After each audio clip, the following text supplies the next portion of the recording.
Bos-bos, kalau dengar kata mancing, mungkin yang langsung terbayang adalah terik matahari, bau lumpur, dan bisa menunggu berjam-jam tanpa adanya hasil alias boncos.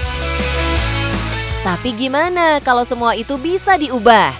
Bayangkan memancing di ruangan berpendingin udara, duduk santai di kursi nyaman, ditemani musik, bahkan bisa bawa pulang hadiah menarik.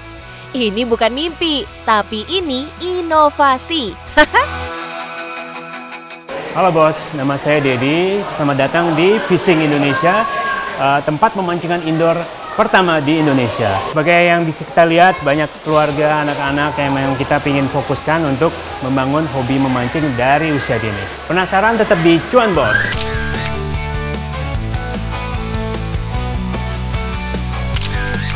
Wih bos, di sini kegiatan memancing disulap jadi pengalaman hiburan yang serba nyaman loh. Setiap pengunjung yang datang ke sini akan diberi tanda gelang berteknologikan RFID. Lewat teknologi RFID ini, tiap tangkapan langsung ditimbang dan beratnya akan dikonversi jadi poin. Dan poin yang terkumpul bisa ditukar sama hadiah-hadiah menarik ini loh bos. Pertama memang kita mungkin the first indoor fishing ya, emang kita beneran fokusnya untuk ke keluarga. Dan kalau menurut saya salah satu unggulannya ya ada prizesnya itu. Jadi mancing 1 jam nggak, kan kalau kita dapat something kita bisa tukar ke poin, dan poinnya itu bisa tukar ke beberapa ada makanan, ada minuman, bisa ditukar juga gitu. Bukan lagi sekedar hobi bapak-bapak di pinggir kolam, tapi jadi aktivitas kekinian yang bisa dinikmati segala usia. Gak perlu bawa alat sendiri dan gak harus ahli, tinggal datang dan langsung seru-seruan. Dan yang lebih keren lagi, konsep ini bukan datang dari luar negeri, tapi lahir dari anak bangsa. Memang kita ingin menghadirkan sesuatu yang beda lah di Indonesia ya, sesuatu yang belum ada. Dan memang kita banyak traveling ya, ke luar negeri, dan salah satunya yang menarik itu tentunya indoor fishing. Jadi kita lihat, saya sendiri enjoy banget untuk indoor fishing, jadi saya ingin bawa konsepnya ke Indonesia lah untuk pertamanya gitu. Fasilitas lengkap jadi andalan karena konsepnya memang dibuat untuk semua kalangan. Bahkan yang belum pernah mancing pun dijamin bisa langsung nikmatin serunya. Gak ada lagi drama ribet setting alat atau nunggu di pinggir kolam sambil panas-panasan. Inginnya itu memang ke engagement banget ya. Gitu, kayak beneran kita bangun kecintaan mancing dari kecil, dan di fishing lah mereka belajar soal mancing dari awal. Kalau ngomongin mancing, jenis ikan itu penting. Nah, di kolam ini pilihan jatuh ke satu spesies yang gak cuma populer, tapi juga penuh tantangan. Ada sekitar kurang lebih 300-an ekor ikan mas di kolam ini, yang dikenal lincah, gesit, dan gak gampang ditaklukkan. Ikan mas itu memang dari survival ya, mungkin dia lebih durable, maksudnya lebih sehat in general, dan memang kayaknya lebih aktif lah ya gitu. Kalau ke ikan yang lain tuh mungkin nggak seberapa aktif as ikan mas hitam. Sensasi nariknya bikin jantung deg-degan, apalagi buat pemula yang baru pertama nyoba.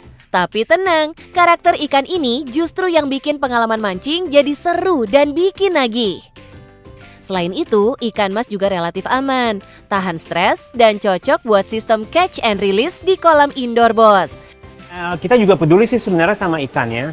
Jadi memang kita ciptain kolam ini emang peduli juga sama, kan ikan juga punya perasaan kan gitu. Dan hooknya juga kita bukan yang sembarang hook yang melukai bibirnya ini. Jadi hooknya memang gentle catch dia, yang bisa kita sistem catch and release.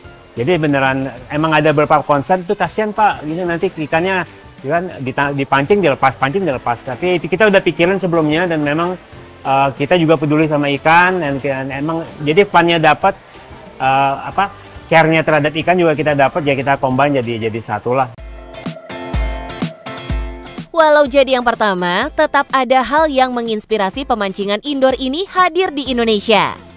Inspirasinya sebenarnya mungkin dari Korea dan Jepang sih. Karena memang di Jepang kan memang ada mancing itu is a big culture di sana kan, emang negaranya terkenal dengan ikan kan. Tapi memang ada beberapa indoor fishing yang emang jadi referensi di Jepang dan juga di Korea. Ya, tapi ya kita inject more fun dengan adanya prices sama RFID kayak gitu. Tapi tentu nggak asal jiplak aja nih bos. Konsep ini dirombak total jadi lebih kekinian, lebih fun, dan pastinya lebih dekat dengan gaya hidup anak muda sekarang. Selain itu kita pengen mendidik juga sih, mancing itu sebenarnya fun. Emang butuh passion kayak gitu kan, bukan hanya kayak diem aja gitu. Kita juga ada teknik-teknik sendiri, jenis-jenis umpan. Mungkin kedepannya kita bisa bangun kayak fondasi dari awal. Jadi anak-anak yang masih kecil, pelan-pelan mereka lama-lama punya kecintaan terhadap mancing. Hasilnya, ya jelas terbukti tuh. Mancing jadi hiburan baru yang sekaligus jadi media edukasi. Yang dulu anggap mancing itu buat bapak-bapak, sekarang malah jadi hobi bareng keluarga, teman, hingga pasangan. Di momen liburan sekolah ini, jadi momen emas buat tarik lebih banyak pengunjung. Apalagi pemancingan indoor ini bukan cuma seru buat orang dewasa, tapi juga jadi destinasi baru buat anak-anak dan keluarga. Ya, momen libur ini pas banget nih karena kita udah jalan 1 bulan kan. Ya pas banget gitu. Jadi bisa catch traffic buat holiday-nya anak-anak sekolah. Strateginya gak cuma dari konsep yang fun dan edukatif, tapi juga dari sisi harga. Nah, boleh di-spill dong Pak Dedi, berapa sih harga yang ditawarkan biar bisa mancing nyaman di sini? Untuk harga itu kita di weekdays itu happy hour itu sih 75.000. Terus after hour itu di 100.000. Di atas jam 5, betul. Dan untuk di weekend, Sabtu Minggu di 125.000. Wih, masih worth it nih bos. Sambil healing di suasana nyaman dan ber-AC, anak-anak juga bisa belajar kesabaran, ketelitian, bahkan kompetisi sehat. Baru dalam hitungan sebulan dibuka, memang bisa dibilang masih butuh banyak penyesuaian dan perbaikan nih bos. Ya, untuk pengunjung sih dalam average-nya ya itu sekitar di 200. Jam operasional untuk sekarang karena ini school holidays kita dari jam 11 sampai jam 10. Tapi biasanya itu kalau buka di luar school holidays kita buka dari jam 2 sampai jam 10, 8 jam. Apalagi sebagai pionir, tantangannya jelas nggak akan ada habis-habisnya.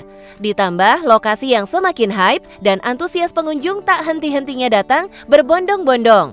Mesti kudu wajib menghadirkan sistem penerimaan pengunjung yang lebih advance nih bos. Sebenarnya sih mungkin kedepannya itu untuk ada aplikasi untuk booking sistem itu sebenarnya berguna sih. Gitu. Jadi kita memang udah memikirkan. Jadi yang jauh-jauh datang dari ini ya misalnya udah ada sesi jam 3 sampai jam 4 udah seatnya nomor segini ya mereka tinggal datang ke sini udah langsung oke main gitu. Itu jadi emang teknologi integration itu penting banget zaman sekarang. Wih, kayaknya bakal lebih fleksibel, lebih efisien, dan pastinya anti repot-repot klub deh bos. Inilah langkah strategi yang gak cuma memanjakan pengunjung, tapi juga mempermudah pengelolaan operasional. Teknologi bukan lagi sekedar pelengkap, tapi jadi kunci untuk naik level dan mengubah antrean jadi peluang cuan. Nah, bos gimana pengalamannya? Seru kan? Kita di fishing memang selalu pingin sesuatu yang revolutionary ya. Jadi memang menampilkan pengalaman-pengalaman yang seru. Jadi profit penting, tapi pengalaman itu kunci di kesuksesan kita. Jadi untuk mereka pengusaha-pengusaha yang baru mulai segala macam, jangan ragu, tarik semua kesempatan. Kayak memancing juga kan, kesempatan ada di laut, tinggal kita yang berani untuk terjun dan ambil kesempatan dari awal. Yang penting, cuan bos. Awalnya kolam olimpik, kemudian sama kolam anak. Kemudian di tahun 2011-an baru nanti terbangun ini kolam arus. Kemudian sekitar 2015 baru ada kolam ombak yang menjadi ikon kita.